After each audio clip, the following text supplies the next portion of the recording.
He says, wizard duel, wands only, no contact. They hear a voice from behind them saying, I can't believe you're gonna do this, Harry. Guess who it is, you guys? They were looking straight into the eyes of a monstrous dog.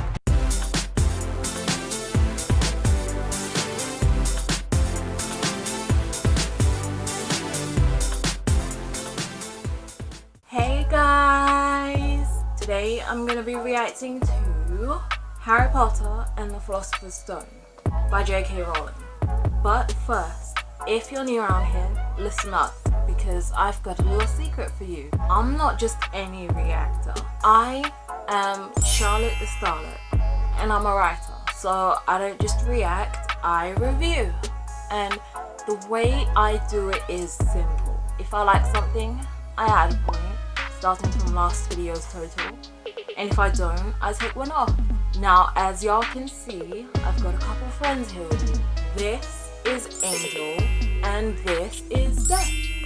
Right, let's jump in. They'll be having flying lessons with the Slytherins. Neville couldn't figure out how to come back down, and so he kept going up further and further, and then slips off his broomstick. In Neville's absence, Draco goes for his remember-all again. Harry performed a beautiful dive to catch it. So McGonagall takes him to a different classroom, and then she turns to Wood and says, I found you a seeker. So, Harry tells Ron everything that happened when they eat dinner. Okay, so even though Harry tells Ron what happened, he tells him to keep it a secret because Wood wants him to. Yo, Harry's the youngest house player in a century. Imagine being able to say that. Oh, but Fred and George already know because apparently Wood told them himself. They come on into the dining hall to say congrats to Harry. Oh, because they're on the team too. They're beaters. Makes sense. And then Malfoy shows up, along with Crabbe and Goyle. Oh, they assume that Harry's still going to be expelled. Oh man, it must be tough keeping everything that happened a secret from Draco. Because if I were Harry, he would be the first person I'd want to tell. Oh, but apparently, because all the teachers are at the high table, Draco and Crabbe and Goyle can't do anything, so they just go on over to the Slytherin table. Ooh, now we get into the chapter name. Draco's like, I take you on any time on my own. That's the most important bit, on my own. And then he says, how about tonight? He says, wizard duel, wands only, no contact. Then he asks Harry whether he's even heard of a duel, and then Ron steps in and he's like, course he has. I'm his second.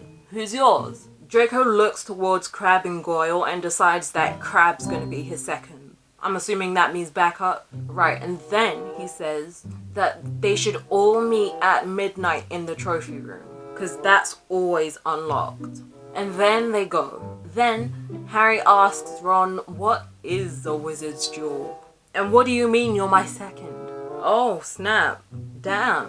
A second ain't just the backup. They're the ones who are meant to take over for you if you die. Oh my god, and then when Ron realizes that he's scared Harry, he's like, oh, but people only die in real duels. He says that the most he and Draco will be able to do is send sparks at each other. Oh my god. So, Harry and Ron were so into their conversation about duels that they almost missed Hermione turning up. Oh my god. I keep forgetting how annoying she is in this book. She says she couldn't help overhearing what they were talking about with Malfoy. And then she starts lecturing them about how they can't go wandering around the school at night. Honestly, you're not their mother, Hermione. Damn. She even goes as far to call them selfish because they'll almost certainly lose Gryffindor points. House points. Harry just tells her that it's none of her business.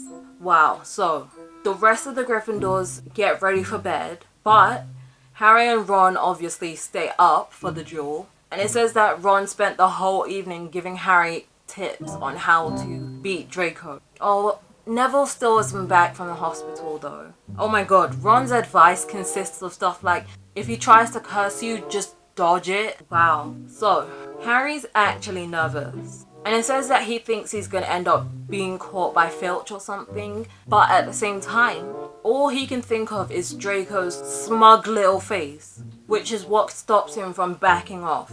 Alright, when it gets to 11:30, they start heading towards the trophy room. Oh my life.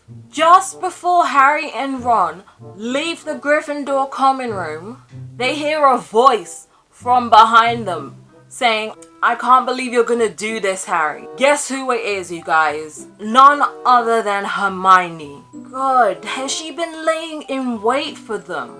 If so, get a life! Make a friend! Find a hobby! Instead of just waiting for people to break rules so you can get in on the tea. God. So, obviously, Ron's vexed. And he's like, you! Go back to bed! He's furious, but he has to whisper, which is just the funniest thing. Oh, Hermione's like, I almost told your brother, Percy. You know, because he's a prefect. Whoa, it says Harry couldn't believe anyone could be so interfering. Unfortunately, there are so many people like Hermione. People who just butt their way into other people's business. Abby Hannah. Oh my life. Unbelievable. It says that Harry quickly ushered Ron out of the common room. But Hermione didn't give up that easily. She freaking followed them. God, no wonder she doesn't have any friends. It says that as they made their way to the trophy room, Hermione was hissing at them like an angry goose. Saying stuff like, don't you care about Gryffindor? Do you only care about yourselves? Oh. Is that the real reason she's mad? She's apparently earned a lot of points from teachers like McGonagall because she's gone out of her way to learn about things that higher levels would be learning about. Wow. Ooh, karma. So eventually, Hermione relents. She's like, fine, but don't say I didn't warn you. And she turns to go back into the common room, only to find that the fat lady who guards the Gryffindor common room had gone from her painting, which leaves Hermione locked out of the common room. I'm sorry, but that's what you get. If I'm honest, I do kind of take a little bit of pleasure from the fact that Hermione will probably end up getting in trouble if a teacher finds her out of the common room this late. In the words of my sister yesterday, that's the kind of drama I like. Oh my god. So, when Hermione realizes that she's been locked out, she's like, you know what? I might as well come with you. Oh my god. Wow. Honestly, she is the most dislikable person right now. I'd even go as far to say she is as bad as Draco. Because do you know what she says next to Harry and Ron? She's like, I'm coming with you. Because if Filch does come and he finds all three of us, I'll tell him the truth that I was trying to stop you and you can back me up. That's what she says to Ron, which is just shocking. Anyway, Harry tells them both to shut up because he hears something. It says that it sounded like some kind of snuffling. Oh, snap. Ron realizes that it's Mrs. Norris, not Filch. Oh, it's not even Mrs. Norris, it's Neville. What? It says that he was curled up on the floor, fast asleep, but he suddenly jerked awake as they crept closer. Oh, he's been lying out here for hours, just because he couldn't remember the password. Ron asks Neville how he's doing, and he says that he's all fine now.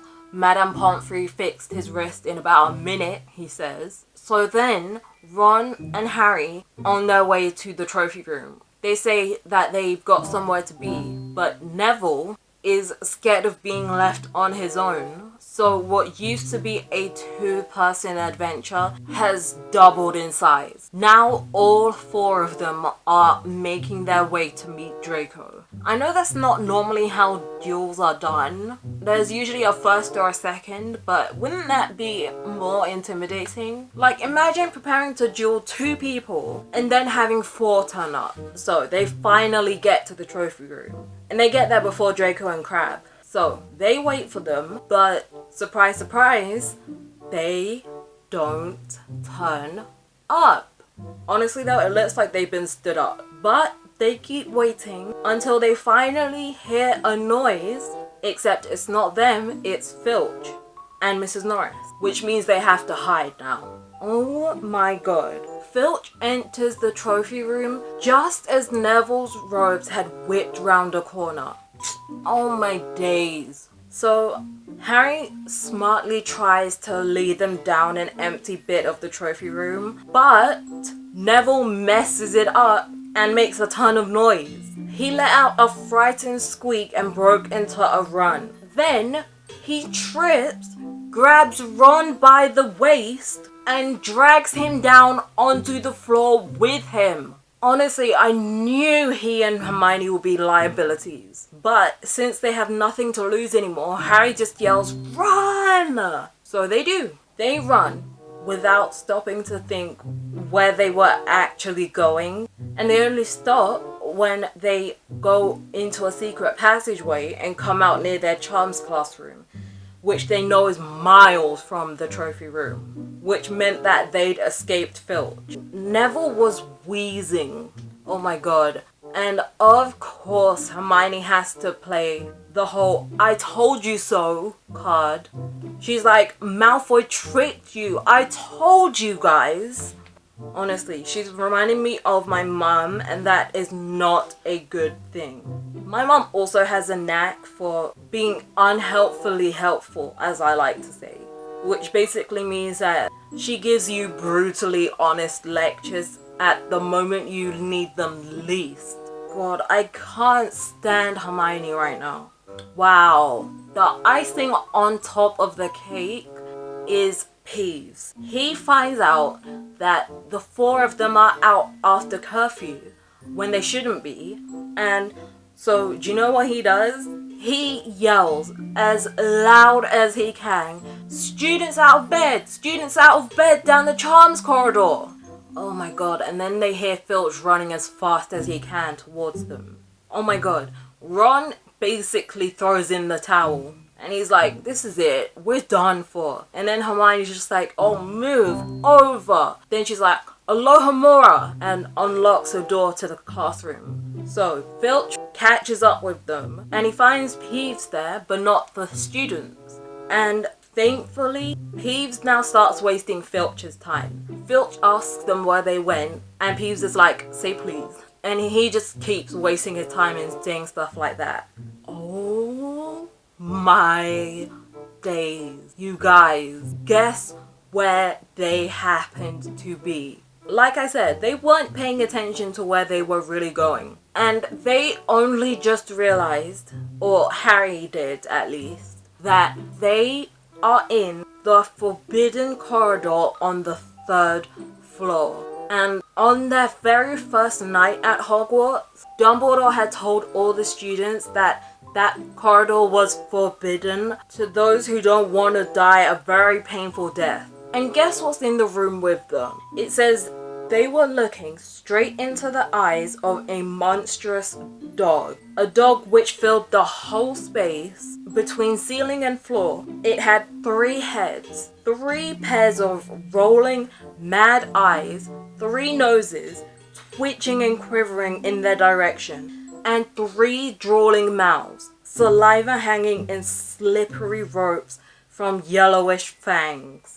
Damn. See, that is a prime example of why I worship J.K. Rowling so much in these videos. Well done, Hermione. Great idea, unlocking that door and trapping them in the same room as this thing. Right, so Harry opens the door thinking that if he has to choose between Filch and death, he chooses Filch. And then when they finally get out of the room again, they run. It says they almost flew, damn. But on a plus side, Filch was gone. Right, they finally get back to the Gryffindor common room. And the fat lady is thankfully back. They give her the password, pig snout, and oh wow, Hermione's still going. Good. Ron's like, why the heck would a teacher keep something like that beast in this school? And then Hermione's like, you really don't use your eyes, do you? Didn't you see what it was standing on? Harry's like, the floor? And then Hermione's like, no, not the floor. It was standing on a trapdoor. It's obviously guarding something. She really has no self-awareness, does she? Anyway, so they finally get back to bed now. But Harry goes back to bed with his brain buzzing. He thinks back to what Hagrid said when they'd gone round to his house to have tea. And he remembers seeing the paper about the Gringotts break-in. And he remembers that Hagrid said Gringotts is the safest place in the world apart from Hogwarts. So clever little Harry figures out that dog beast thing they came across was probably guarding whatever was in Vault 713. And there we go, you guys. That is the end of the chapter. That was a thrill to read. I hope you guys enjoyed this video. If you did, make sure you give that like button a little kiss and subscribe to become a starlet. Don't forget to follow me on Snapchat, Instagram and Twitter. And if you have read something that has just left you shook beyond repair, let me know in the comments. I'll see you guys later. Bye!